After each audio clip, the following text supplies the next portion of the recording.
अस्सलाम वालेकुम बच्चों। तो क्या हाल है? ठीक है। अच्छा यार, हम अपना 10th क्लास का फर्स्ट चैप्टर पढ़ रहे थे, थर्मल फिजिक्स। और उसमें हमने पहला लॉन्ग क्वेश्चन पढ़ लिया हुआ है, थर्मल फिजिक्स इन सॉलिड्स।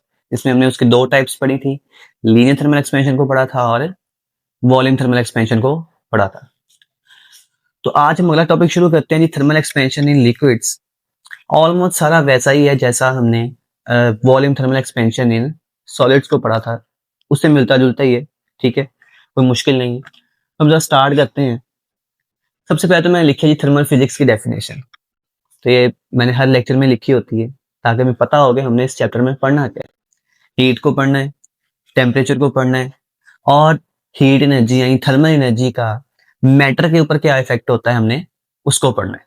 ठीक है, उसके बाद देखते हैं कि थर्मल एक्सपेंशन इन लिक्विड, यहाँ से हमारा लॉन्ग क्वेश्चन अगला स्टार्ट हो जाता है।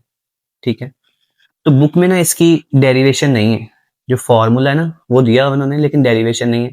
उसको भी हम देख लेते हैं। मैंने डेरिवेशन लिख दी है सारी, इजी है, पहले की हुई है हमने। ठीक है, और ये सारी एक्सप्लेनेशन भी कर लेते हैं। अब जरा देखते हैं डेफिनेशन को, थर्मल एक्सपेंशन इन लिक्विड्स है क्या। जो डेफिनेशन सॉलिड्स में याद की थी ऑलमोस्ट वही है। क्यों? थर्मल का मतलब क्या होता है? हीट। और एक्सपेंशन का मतलब क्या होता है? फैलना। मतलब कि हीट देने से एक्सपेंशन होनी। ठीक है, तो मैंने लिखा when we heat a liquid, when we heat a liquid its volume increases, its volume increases. तो volume thermal expansion in solids में भी क्या कहा था? When we heat a solid its volume increases. अब मसला यहाँ पे ये है कि लिक्विड्स के अंदर जो है ना वो लीनियर थर्मल एक्सपेंशन नहीं है, वॉल्यूम थर्मल एक्सपेंशन है। उसकी रीजन आगे पढ़ते हैं हम। ठीक है, तो सिंपल आपने डेफिनेशन क्या लिखनी है? When we heat a liquid its volume increases, this is called thermal expansion in liquid. से जब भी किसी लिक्विड को हीटअप किया जाता है उसका वॉल्यूम इंक्रीज हो जाता है। ठीक है, अब ये रीजंस वही हैं जो पिछले दो लॉन्ग क्वेश्चन में भी हमने याद की। ये बार बार मैं ऐसे लिख रहा हूँ, ये बेसिक कॉन्सेप्ट्स हैं जो हमने याद करने हैं, और हमारा लॉन्ग क्वेश्चन जो है इनकी बेस के ऊपर आगे चलेंगे। पहला कॉन्सेप्ट क्या है? जब भी किसी ऑब्जेक्ट को हीट अप किया जाता है तो क्या होता है? उसका टेम्परेचर राइज हो जाता है। तो मैंने भी ये लिखा है, जब किसी भी ऑब्जेक्ट को हीट अप करते हैं तो क्या होता है? टेम्परेचर राइज होगा। जब टेम्परेचर बढ़ेगा तो क्या होगा? काइनेटिक एनर्जी बढ़ेगी। टेम्परेचर बढ़ेगा तो क्या होगा? काइनेटिक एनर्जी बढ़ जाएगी। काइनेटिक एनर्जी बढ़ेगी तो क्या होगा? पार्टिकल तेज तेज से मूव करेंगे और स्प्रेड आउट हो जाएंगे। ठीक है, जिसकी वजह से क्या होता है? एक्सपेंशन होती है। तो ये चीजें मैंने सेम सिंपल वही लिखी है जो पहले लिखी थी, कि हीट अप करने पे टेम्परेचर राइज होता है। जब टेम्परेचर राइज होगा तो क्या होगा? जो लिक्विड के पार्टिकल्स हैं उनकी काइनेटिक एनर्जी बढ़ जाएगी। जब काइनेटिक एनर्जी बढ़ेगी तो वो फास्टर मूव करेंगे। जब तेज से मूव करेंगे तो वो स्प्रेड आउट हो जाएंगे। इतना क्लियर है? ये सारी बात वही जो हम पहले करके आ चुके हैं। अगली है जी, लिक्विड्स की एक प्रॉपर्टी आपने याद रखनी है कि लिक्विड की कोई खास शेप नहीं होती। ये हम 9th क्लास में पढ़ चुके हैं कि लिक्विड नॉट हैव प्रॉपर या स्पेसिफिक शेप। ये उसी शेप में आ जाते हैं जिस शेप के बर्तन में हम इनको डाल देते हैं। ग्लास में डालेंगे तो ग्लास की शेप आ जाएगी, बोतल में डालेंगे तो बोतल की शेप आ जाएगी। ठीक है, अब चूंकि इनकी प्रॉपर शेप नहीं है तो इनके पार्टिकल जो है हर तरफ इक्वली एक्सपैंड करना शुरू कर देते हैं।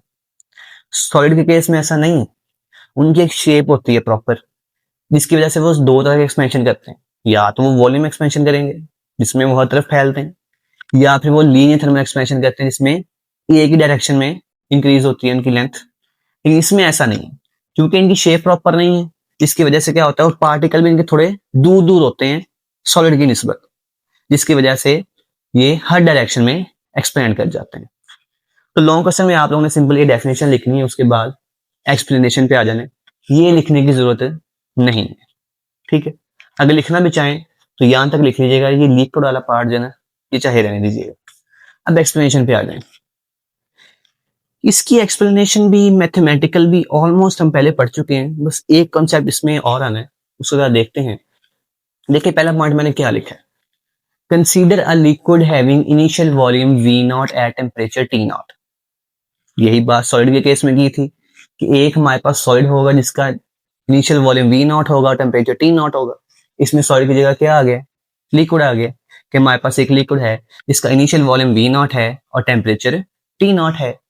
फिर क्या किया था, उस लिक्विड को हीट अप करेंगे, तो हीट अप करने पे क्या होगा, उसका वॉल्यूम चेंज हो जाएगा। तो मैंने लिखा when we heat liquid to a temperature T, temperature change कर दिया हमने, ठीक है, फॉलोइंग एक्सपेंशन अकर। अब ये एक नई चीज है इसमें, अब जरा देखो जो लिक्विड हमने लेना है वो हवा में तो नहीं ना लेना, उसको एक बर्तन में डालना है हमने। अब वो जो बर्तन है, वो फ्लास्क है, वो ग्लास है, वो कुछ भी है, वो सॉलिड ऑब्जेक्ट है, तो सॉलिड ने भी एक्सपैंड करना होता है। हम पीछे पढ़ के आ चुके हैं volume thermal expansion in solids. इसका मतलब ये है कि जब लिक्विड एक्सपैंड होगा तो सिर्फ लिक्विड एक्सपैंड ही नहीं होगा, जिस बर्तन के अंदर उसको रखा हुआ है वो भी एक्सपैंड होगा, ठीक है। अब जरा देखिए यहाँ पे, लेट्स से मेरे पास एक फ्लास्क है, फ्लास्क का तो पता नहीं क्या होता है, ये कोई बर्तन है, ठीक है, हम इसको फ्लास्क बोल देते हैं। मैंने ना पॉइंट ए तक, ये ए लेवल तक ना इसमें लिक्विड भर लिया, लिक्विड को पॉइंट ए तक भर लिया। अब क्या होगा, जैसे ही मैं नीचे से आग जलाऊंगा, हीट एनर्जी प्रोवाइड करूंगा, तो पहले हीट किसके पास जाएगी, लिक्विड के पास जाएगी या जो बर्तन है उसके पास जाएगी, फ्लास्क के पास जाएगी। तो पहले हीट जा रही है फ्लास्क के पास, सॉलिड के पास जा रही है। इसका मतलब ये है कि वो सॉलिड पहले एक्सपैंड हो जाएगा, सॉलिड पहले एक्सपैंड होगा। जब सॉलिड एक्सपैंड होगा, जब बर्तन फैलेगा, तो पानी या लिक्विड ऊपर जाएगा या नीचे आएगा, नीचे आएगा। जैसे ही ये फ्लास्क एक्सपैंड होगा, ये लिक्विड जो है पॉइंट ए से पॉइंट बी पे आ जाएगा, थोड़ा नीचे आ जाएगा, लेवल नीचे हो जाएगा उसका। लिक्विड कम नहीं हुआ, लिक्विड कंप्रेस नहीं हुआ, लिक्विड उतना ही है, लेकिन बर्तन के फैलने की वजह से, फ्लास्क के फैलने की वजह से वो थोड़ा सा नीचे आ गया। अब देखें, पहली एक्सपेंशन जो होनी है वो होनी है एक्सपेंशन ऑफ फ्लास्क, उस बर्तन की, उस फ्लास्क की एक्सपेंशन होनी है। तो मैंने लिखा एज द टेम्परेचर राइजेस, जैसे ही टेम्परेचर बढ़ेगा तो क्या होगा, the flask expand and the liquid moves from the point A to B. जैसे ही टेम्परेचर बढ़ा, फ्लास्क ने एक्सपैंड किया, तो लिक्विड पॉइंट ए से पॉइंट बी पे आ गया। इतना क्लियर है। अच्छा, अब ये फ्लास्क जो है ये भी एक हद तक एक्सपैंड हो सकता है। जब ये मैक्सिमम एक्सपैंड हो जाएगा, उसके बाद मैक्स और इससे ज्यादा एक्सपैंड नहीं होगा, तो फिर क्या होगा, ये लिक्विड जो है इसके अंदर, उसको भी हीट तो मिल रही है उसको भी, तो वो एक्सपैंड करना शुरू कर देगा। अब जरा देखें, हमने यहां तक भरा ए पॉइंट तक, जब फ्लास्क एक्सपैंड किया तो बी तक आ गया। फिर हमने जब देखा कि लिक्विड जो है वो एक्सपैंड करता गया करता गया करता गया, वो सी तक चला गया, पॉइंट सी तक चला गया। अब मुझे बताना ये है असल एक्सपेंशन लिक्विड की कितनी हुई, वो ए से सी तक हुई है, बी से सी तक हुई है। अगर हम देखें, हम अगर अपनी आंख से देखें, नॉर्मली हमें क्या लगता है कि लाइक ये फ्लास्क है, मैंने इसके एक जहां से कैप शुरू हो रहा है, बोर्ड मार्कर का ये कैप शुरू हो रहा है, वहां तक मैंने लिक्विड भर लिया। जब मैं हीट अप करूंगा तो थोड़ी देर बाद देखूंगा लिक्विड यहां तक आया होगा, एक्सपेंड हो जाएगा।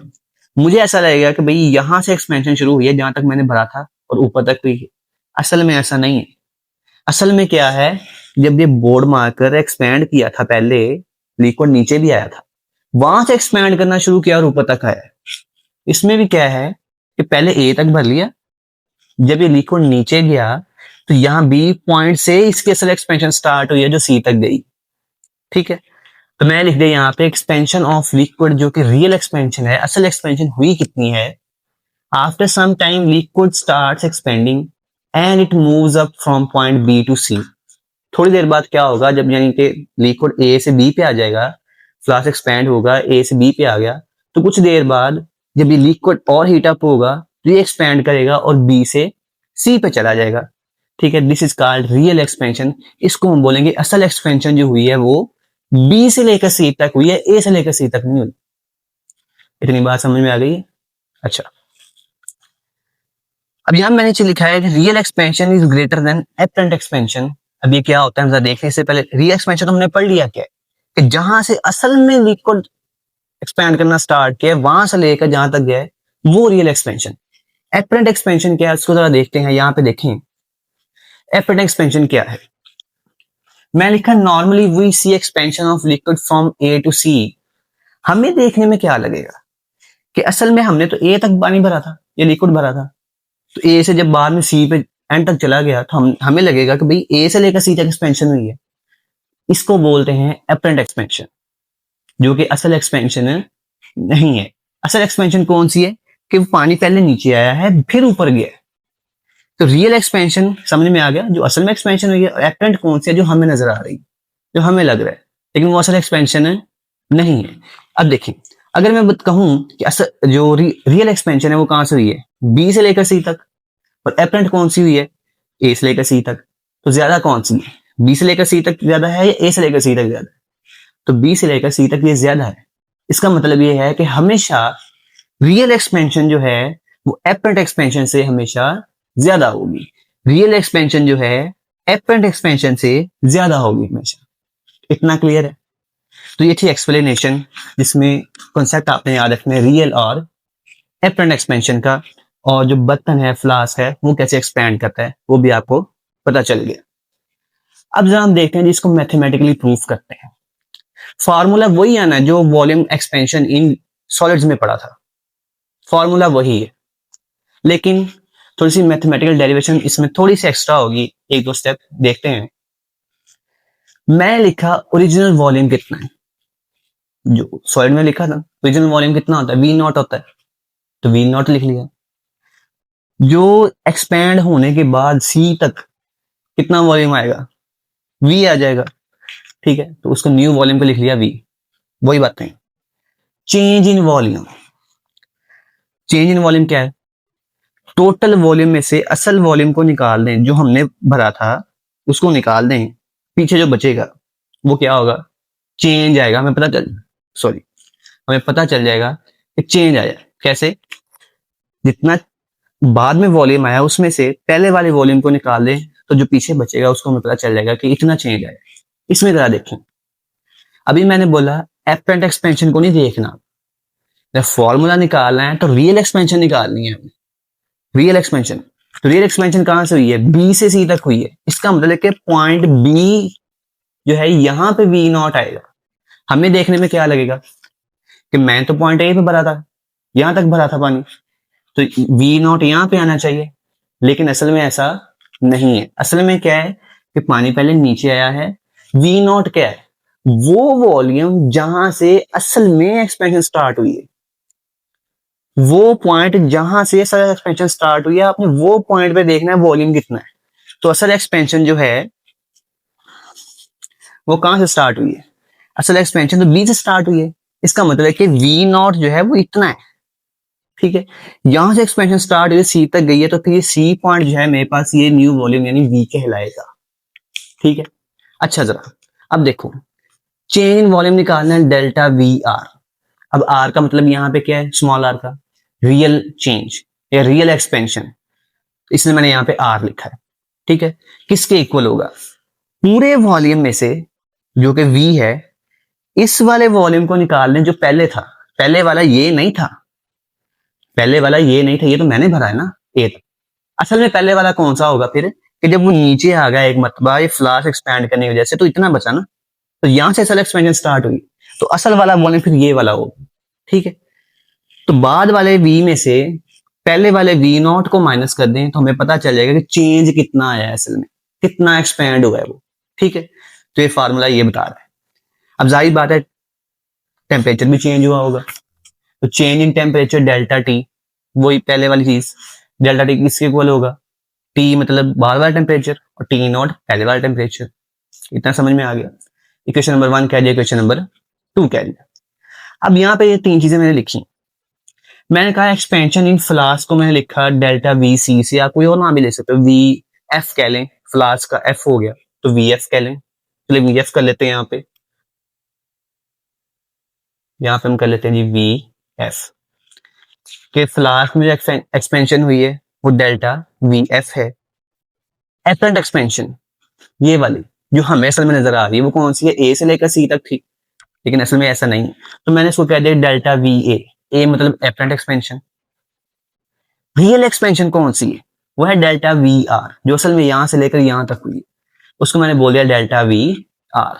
अब जरा अगर आप लोग देखो, अब जरा आप देखो डायग्राम में, मुझे निकालना है delta V R, real expansion निकालनी है, असल में कितनी एक्सपेंशन हुई है, उसमें दो चीजें आती हैं।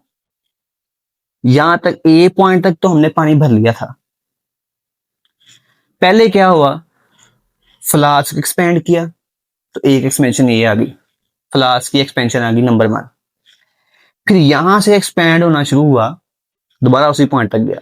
देखो पहले क्या हुआ, जैसे ही फ्लास्क यहां से एक्सपेंड हुआ तो लिक्विड यहां से नीचे आया, इस पॉइंट से लिक्विड इस पॉइंट पे आ गया। तो यानी कि फ्लास्क की जो एक्सपेंशन है इसको मैं कहता हूं डेल्टा वी एफ, इसको बोल दिया ये फ्लास्क की एक्सपेंशन है। अब जैसे ही लिक्विड एक्सपैंड होना स्टार्ट होगा, दोबारा यहां से ऊपर की जाना शुरू होगा। जब ऊपर जाएगा तो दोबारा इस पॉइंट पे आएगा ना एक मरतबा। तो ये तो पॉइंट देखें, जितना फासला एंजिन कवर किया था उतना ही ऊपर कवर कर दिया, उसी पॉइंट के ऊपर आ गया। तो इसको तो भूल जाए, दोबारा जब दोबारा ऊपर जाएगा तो इतने फासले को तो भूल जाए। वैसे इससे ऊपर भी वो यहां तक गया है, इससे ऊपर भी यहां तक गया है। तो यहां से लेकर यहां तक को मैं बोल देता हूं जी डेल्टा वी ए। जो हमें नजर आएगा कि भाई ए से लेकर सी तक गया है ना, असल हमें ये लगेगा कि ए से लेकर सी तक गया है, लेकिन असल में ऐसा नहीं है, असल में बी से सी तक गया। ठीक है, तो ये मैंने लिखा यहाँ पे कि अगर मुझे पूरी एक्सपेंशन निकालनी है, टोटल कितना एक्सपेंड हुआ है, उसमें दो तरह के एक्सपेंशन आएंगे। एक तो ये एपन एक्सपेंशन आएगी, इसमें अगर हम ऐड कर दें इस फ्लास्क की एक्सपेंशन को जिसकी वजह से वो पानी नीचे आया था, तो हमें क्या मिल जाएगी, रियल एक्सपेंशन मिल जाएगी। ये यहाँ पे सी है, मैं इसको भी ऐड कर देता हूं कि अगर हम फ्लास्क की एक्सपेंशन में ऐड कर दें इस एपेट एक्सपेंशन को तो क्या मिलेगा, हमें रियल एक्सपेंशन मिल जाएगी। इतनी बात क्लियर है? आ जाए। और ये बात वही जो हम पहले भी कर चुके हैं कई मरतबा, तीनों लोगों से कर ली हुई है। द चेंज इन वॉल्यूम, ये चेंज इन वॉल्यूम कौन सा है, असल में जो रियल एक्सपेंशन है हमने उसकी बात करनी है। एपेंट को भूल जाना है क्योंकि एपेंट रियल नहीं है, रियल की बात करनी है। Change in volume delta V R is directly proportional to original volume V naught and change in temperature T naught। कहने का मतलब क्या है कि रियल एक्सपेंशन किस चीज पर डिपेंड करती है, दो चीजों पर डिपेंड करती है। एक चीज आपका ओरिजिनल वॉल्यूम कितना है, जितना ज्यादा पानी लेंगे, जितना ज्यादा लिक्विड लेंगे उतनी ज्यादा एक्सपेंशन होगी। दूसरी चीज जितना ज्यादा टेम्परेचर बढ़ाएंगे उतनी ज्यादा एक्सपेंशन होगी। तो ये हम बातें पहले दो लॉन्ग क्वेश्चन में भी कर चुके हैं। अब देखो दोस्त, change in volume delta V R, मैं लिख दिया change in volume delta V R directly proportional है। डायरेक्टली प्रोपोर्शनल किसके, ओरिजिनल वॉल्यूम वी नॉट के और change in temperature delta T के। तो मैंने लिख दिया ओरिजिनल वॉल्यूम वी नॉट और change in temperature delta T. इसी लाइन से इसको बना दिया। हमें पता है कि जब भी प्रोपोर्शनल का साइन इक्वल में कन्वर्ट करेंगे तो कोई ना कोई कोएफिशिएंट आएगा, कांस्टेंट आएगा। तो यहाँ पे कांस्टेंट कौन सा है, बीटा आता है। क्यों बीटा है, क्योंकि वॉल्यूम एक्सपेंशन का कांस्टेंट कौन सा होता है, सॉरी कोएफिशिएंट कौन सा होता है, बीटा होता है। लीनियर का कौन सा होता है, अल्फा होता है। इसलिए चूंकि वॉल्यूम हम पढ़ रहे हैं इसलिए यहाँ पे बीटा आ गया। यहाँ पे आई थिंक लाइट पड़ रही होगी अगर, तो यहाँ पे इक्वेशन नंबर 4 लिखा हुआ है मैंने, इक्वेशन नंबर 4 इसको का है, इसको इक्वेशन नंबर 3 का है, ये 1 2 और ये इक्वेशन नंबर 4 है। अब यहाँ से बीटा की वैल्यू निकालनी तो क्या बनेगा, V naught delta T multiply हो रहा है, डेल्टा वी आर के नीचे आके डिवाइड होगा, तो डेल्टा वी आर ऊपर लिख दिया, इस पूरी रकम को नीचे लिख दिया, तो बीटा एक तरफ रह गया। This is known as coefficient of volume thermal expansion. आगे आ जाओ, हमने क्या फाइंड करना है, हमने फाइंड करना है कि ये जो बाद में वॉल्यूम आया है एक्सपेंड होने के बाद क्या वैल्यू होगी इसकी। वो वैल्यू निकालने के लिए हम क्या करेंगे, इसी फार्मूले को लेंगे, delta V R is equal to beta V naught delta T, उसको ले लिया। डेल्टा वी आर किसके इक्वल है, डेल्टा वी आर किसके इक्वल है, वी माइनस वी नॉट के। तो मैं क्या डेल्टा वी आर की जगह वी माइनस वी नॉट लिख सकता हूँ, बिल्कुल लिख सकता हूँ। तो मैंने यहाँ पे बता दिया कि मैंने इसकी जगह वी माइनस वी नॉट लिखा है। हमें चाहिए simple V, new volume, simple V है वो चाहिए। तो वी नॉट इधर माइनस का है, इधर क्या होगा, प्लस का होगा। तो पूरी की वी वैल्यू इसमें प्लस हो जाएगी, तो ऐसे बन जाएगा V naught plus beta V naught delta T. अब वी नॉट इसमें भी है इसमें भी है, कॉमन आ गया, तो क्या बचा अंदर, 1 प्लस बीटा डेल्टा टी। अगर गौर करें ये वही फार्मूला नहीं है जो volume thermal expansion in solids में पड़ा था, ये वही वाला फॉर्मूला हमारे पास दोबारा से आ गया। ठीक है, अब ये देखें पूरा क्वेश्चन आपको समझ में आ गया। सिर्फ एक चीज में याद रखनी है, एक नया कॉन्सेप्ट है, ये जो रियल और एपेरेंट एक्सपेंशन का है कि पहले फ्लास्क में एक्सपेंड करना है, उसके बाद एक्सपेंशन होनी है लिक्विड की। और ऐसा एक्सपेंशन जो है वो यहाँ वहां से नहीं शुरू होगी जहां तक हमने पानी भरा हुआ है, असल एक्सपेंशन उसके नीचे से स्टार्ट होनी है। ठीक है, ये चीज आपने याद रखनी। और लास्ट में बच्चों वही बीटा हमारे पास जो डेफिनेशन पीछे याद की थी वही इसमें याद कर लेनी। क्या है देखो यार, ये हमारे पास क्या है, फॉर्मूला बीटा का आ गया है ना। क्या है फॉर्मूला, ये डेल्टा वी आर क्या है, रियल एक्सपेंशन है। ये चेंज इन वॉल्यूम लिख लो या रियल एक्सपेंशन लिख लो, एक ही बात है। तो ये रियल एक्सपेंशन है, इसमें डेल्टा वी आर है। ठीक है, तो डेल्टा वी आर को क्या बोलेंगे, रियल एक्सपेंशन। रियल एक्सपेंशन पर original volume and change in temperature. तो मैंने ये लिख दिया, the real expansion delta V R जो है पर ओरिजिनल या यूनिट वॉल्यूम, दो वर्ड लिख सकते हो, या ओरिजिनल वॉल्यूम लिख लो या यूनिट वॉल्यूम लिख लो, एक ही बात है। And change in temperature delta T is called coefficient of volume thermal expansion in liquids. Formula मैंने नीचे दोबारा लिख दिया। अब यहाँ से अगर यूनिट निकालना हो उसका क्या निकलेगा, इसका यूनिट निकालना हो तो देखें जरा, मैं यहाँ पे यूनिट निकालता हूँ। ऊपर क्या है, वॉल्यूम है, तो वॉल्यूम का यूनिट क्या होता है, मीटर क्यूब।